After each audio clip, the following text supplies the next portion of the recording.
네, 여러분 안녕하세요. 오늘은 저희 코인 투자하시는 분들이 좀 많은데 이 비트코인 그리고 매집 기업, 비트코인을 근간으로 하는 스트래티지, 뭐 스트라이브, ASST, 메타플래닛 이런 종목들 되게 많이 들어보셨을 거예요. 그래서 이 중에 뭐 사지? 그리고 얘네 뭐 하는 데지? 에 대한 걸 한번 제가 조사를 했고 실제로 저는 어떻게 투자할지 또 영상 말미에 좀 말씀드리겠습니다. 일단 자기소개 한번 해볼게요. 자, I am 그라운드, 죄송합니다. 자, 일단 스트래티지 많이 알고 있죠? 이제 어떻게 보면 대표 주자죠. 비트코인 보유량 기준으로 지금 세계 1위고 84만 개로 뭐 기존에 소프트웨어 하던 회사인데 뭐 어느 날 비트코인 트레저리 기업으로 이제 비트코인 은행을 만들겠다 하는 이제 미국 기업이고요. CEO로는 유명한 이제 마이클 세일러가 있습니다. 그리고 메타플래닛은 사실 좀 많이 알지는 못해요.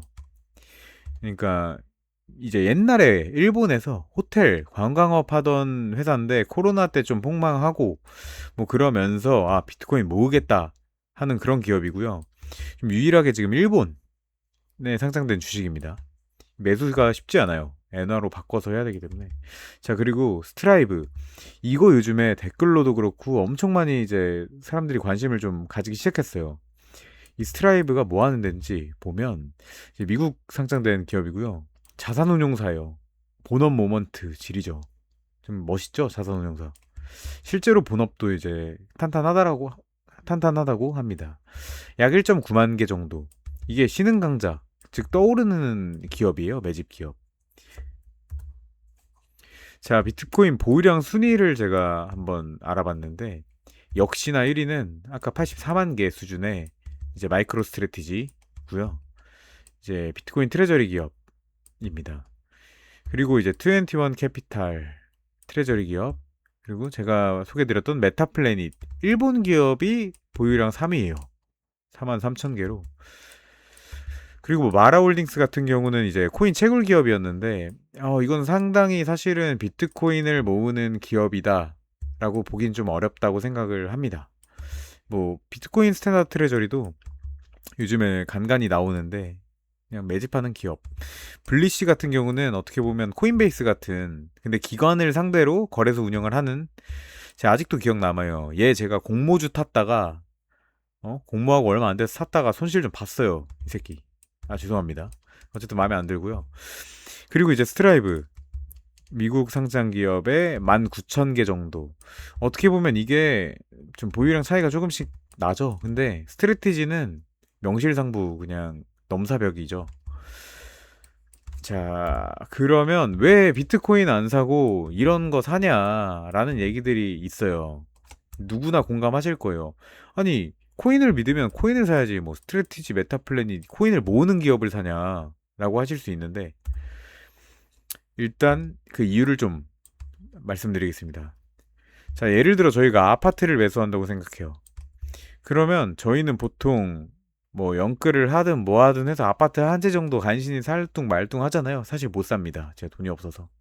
어쨌든 그렇다고 치면 이 비트코인 트레저리 기업에 투자하는 건 뭐냐면 대출을 받아서 아파트 채수를 늘려나가는 갭 투자 장인한테 맡기는 거예요. 내 돈을. 걔는 대출을 엄청 받아가지고 아파트를 막 사줘. 그리고 아파트값 막 오르잖아. 그럼 나도 걔 거의 지분을 가지고 있으면 그 엄청난 집값 상승분을 나도 내가 가지고 있는 주식으로 수혜를 보는 거야. 그렇기 때문에 레버리지 효과를 낼 수 있다는 거죠. 이게 같은 뭐 비슷한 맥락인데요. 비트코인 일드라고 하는 건데 이게 트레저리 기업에서는 필요한 용어예요. 뭐냐면 비트코인 주식을 내가 한 주를 가지고 있어. 나는 분명히 한 주를 가지고 있고 그에 해당하는 매수했을 때의 비트코인 가격이 있을 거 아니에요. 근데 코인 수량을 막 내가 이거 주식 한 주 갖고 있는데 얘네 회사가 코인을 진짜 막 돈을 막 땡겨 쓴 걸로 막 엄청 사. 보유량이 막 올라가. 그러면 그 비트코인 가격이 상승했을 때 얘를 한 주 갖고, 예를 들어 비트코인 한 개를 갖고 있는 애랑 10개를 갖고 있는 애랑 그 상승분은 당연히 크잖아요. 레버리지 효과. 예를 들어 1000만 원에 10%면 100만 원이에요. 근데 뭐 1억에 10%면 1000만 원이에요. 거기서부터 차이가 나죠. 뭐 그런 개념으로 이해하시면 됩니다. 그리고 또 이거는 뭐 실제 투자했다는 게 아니고 예시로 든 겁니다. 뭐 국민연금이나 블랙록 같이 뭐 코인 투자를 직접적으로 하지 못하는 이제 기관이나 계좌들이 우회로로 많이 비트코인에 간접 투자합니다. 자, 그러면 얘네들은 어떤 구조로 돈을 그냥 매번 돈을 빌리기만 할 수 없잖아요. 그리고 그럴 거면 누가 빌려줘? 이 구조를 한번 알아볼게요. 자, 일단 스트레티지는 전환사채, 우선주 발행 등으로 역할을 하고요. 이 전환사채라고 하면 보통 예를 들어 이자율을 0%대 이제 투자자들의 돈을 끌어 모아서 빌려요, 회사가. 그리고 그걸로 비트코인을 사는 거야. 그러니까 남 돈으로 비트코인을 사. 대신에 비트코인 가격이 올라. 우리 회사 주식 줄게. 하고 하는 게 이제 전환사채를 발행하면서 자본을 조달하는, 그리고 그 자본으로 비트코인을 사고 이제 무한루프에 빠지는 거예요. 어쨌든 뭐 그런 개념입니다. 자, 그리고 메타플래닛은 조금 독특해요. 일본이 이제 그 엔저로 해가지고 장기간 금리가 되게 낮잖아요. 지금도 뭐 낮은 상황인데 최근에는 뭐 금리 인상기가 많이 나오지만 어쨌든 일본의 저금리 환경을 이용해서 대출을 받고 그리고 비트코인 옵션 매도를 해서 현금 흐름을 창출하겠다인 거죠. 즉 일본 시장, 아시아 시장 보면 이제 금리가 낮다 보면 누가 은행에다 돈을 맡기겠어. 차라리 내가 이자가 싼 이제 엔화로 돈을 빌려. 금리가 낮으니까 빌리고 그걸로 코인을 살 거야. 그리고 그 코인을 담보로 해서 매달 프리미엄을 받는 거지. 어떻게 보면 매달 월세를 받는 거예요. 이 코인을 담보로. 그게 이제 비트코인 옵션 매도라고 생각하시면 됩니다. 그리고 스트라이브가 진짜 좀 획기적이라고 생각해요. 한편으로는. 자, 자산 운용하는 이제 본업 모먼트 나와주고 플러스 M&A 인수합병을 해서 예를 들어 현금이 많은 이 기업들 있잖아요. 현금이 많은 기업들한테 야, 비트코인 뭐 사. 또는 너네 내가 M&A에서 인수합병 이렇게 해줄게. 해서 그걸로 그 돈으로 코인을 매수하는 거예요. 이게 어떻게 보면 이 코인 트레저리 기업에 대한 시장을 확장하는 그 발굴하는 그런 기업이라고도 볼 수 있는 거죠. 그러니까 멀쩡하던 회사에게 비트코인에 대한 어떤 좀 확장성을 불러 일으켜 주는 거죠. 어쨌든 뭐 인수합병이 먼저긴 하지만 자, 이런 자본 구조, 자본 조달 구조를 알아봤고요. 자, 그리고 장단점 이거 좀 중요합니다. 자, 스트레티지는 제가 보니까 유동성 뭐 말할 것도 없죠. 시장 지배력 단연 비트코인 모으는 기업하면 스트레티지죠. 누구나 알잖아. 근데 단점이 있어. 안 판 다음에 얘네가 이제 우선주 배당 먼저 이렇게 지급을 해야 되기 때문에 최근에 비트코인을 팔았죠. 그럼 신뢰를 어떻게 보면 좀 잃어버린 건 있어요. 어떻게 보면 우선주 배당 먼저 이렇게 STRC에 이렇게 때문에 지불을 해야 하기 때문에 비트코인을 팔기도 했던 거예요. 그러다 보니까 어느 정도 신뢰에 대한 문제는 좀 있죠. 자, 그리고 메타플래닛은 일본이 초저금리이기 때문에 정말 싸요. 이 대출받아서 하기가 엔화로. 그리고 옵션 거래로 현금 흐름을 창출한다는 게 정말 커요. 왜냐면 사실 비트코인을 팔지 않으면 이익이 아니잖아요. 현금이 없잖아. 스트레티지도 그래서 이 우선주 배당 주기 위해 현금 누적을 계속 지금 하려고 하는 거잖아요. 비트코인도 팔고. 근데 얘는 옵션 거래로 현금 흐름 창출하면 돼. 하지만 원래 기반인 관광업이 약하고 또 하락장일 때 이제 적자. 근데 이거는 뭐 대부분 비슷한 상황이니까. 자, 그리고 스트라이브. 본업 모먼트의 행동주의. 인수합병을 통해서 이렇게 하는 거죠.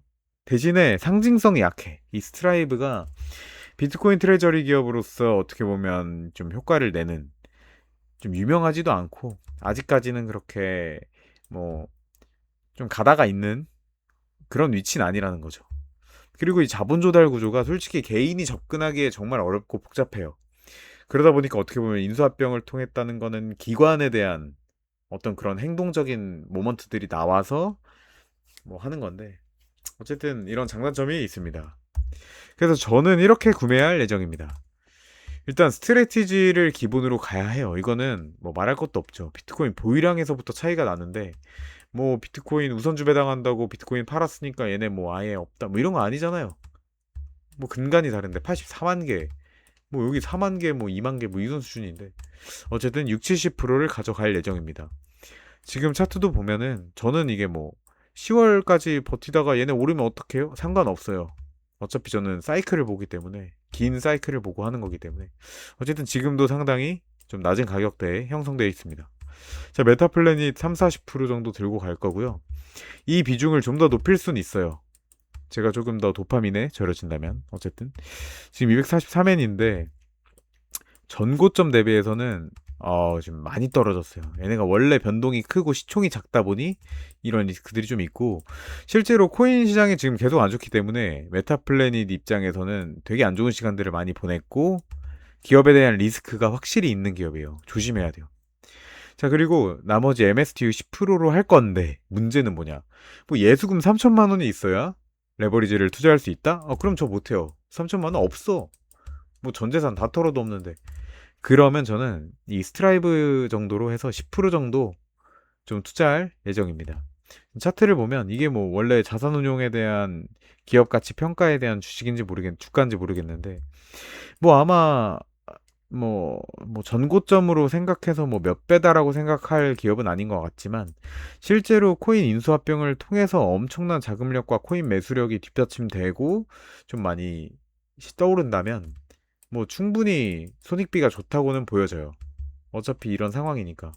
그래서 이 ASST 스트라이브에 투자하시는 분들도 되게 많고 이것도 우선주가 있기 때문에 우선주도 또 되게 수요가 많더라고요. 자, 어쨌든 오늘 이렇게 알아봤는데 여러분들 투자는 본인의 선택이고 자, 투자 권유 아니며 종목 추천 아닙니다. 투자는 본인의 선택이며 주관적 생각입니다. 자, 감사합니다. 여러분들 화이팅 하시고 조만간 또 만나 뵙겠습니다. 슬슬 매수 시작하니까 많이 지켜봐 주세요. 감사합니다.